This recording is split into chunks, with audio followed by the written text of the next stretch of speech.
We're going to begin on this Wednesday morning with the breaking news from overseas. Ireland, Norway and Spain have all announced they will take the formal steps to recognize a Palestinian state. All are set to be enacted next Tuesday. And the Irish Prime Minister, Simon Harris, says he expects more countries to follow suit. Today, Ireland, Norway and Spain are announcing that we recognise the state of Palestine. In the lead up to today's announcement, I've spoken with a number of other leaders and counterparts, and I'm confident that further countries will join us in taking this important step in the coming weeks. Harris also says his government recognizes Israel's right to exist securely and in peace with its neighbors. He added the recognition of statehood has particular resonance in Ireland, given its history. In a separate speech, the Norwegian Prime Minister, Jonas Gahr Støre, said there cannot be lasting peace in the Middle East without a two-state solution. So let's begin our coverage with Julia Chapman out of our London bureau. And Julia, tell us more about the announcement and what led the governments to make these moves at this time. Also, the reaction we're hearing to the announcements this morning.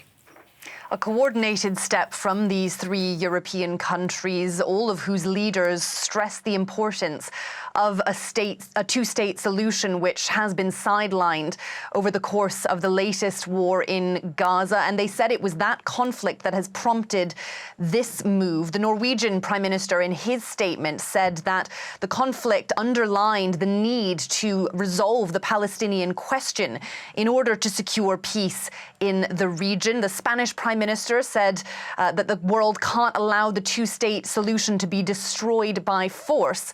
And the Irish Prime Minister, making his statement in Dublin this morning, said that peace will be built on the recognition of both states.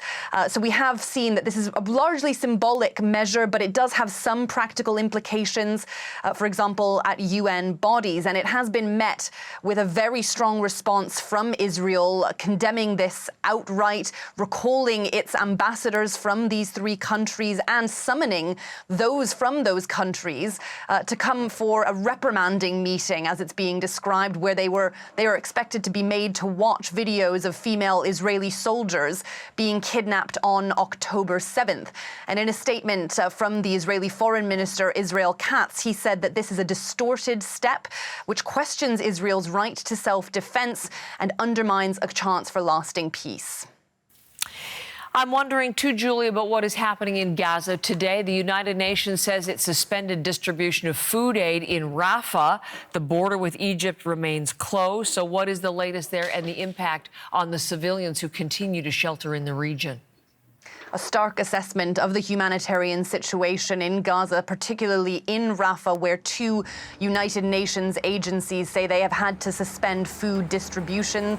UNRWA and the World Food Programme say that they have not got access now to a distribution centre as well as a warehouse in the area because of the instability going on as Israel steps up its assault in the southern Gaza city. Although Israel insists it hasn't blocked the movement of aid, the situation has become very difficult in southern Gaza, and there isn't enough aid getting through a floating pier that got up and running last week. The World Food Programme warning that those supplies got disrupted over the weekend. They haven't fully resumed, and so they are warning that there is a very difficult situation. A spokesperson for the World Food Programme said that humanitarian operations in Gaza are nearing collapse.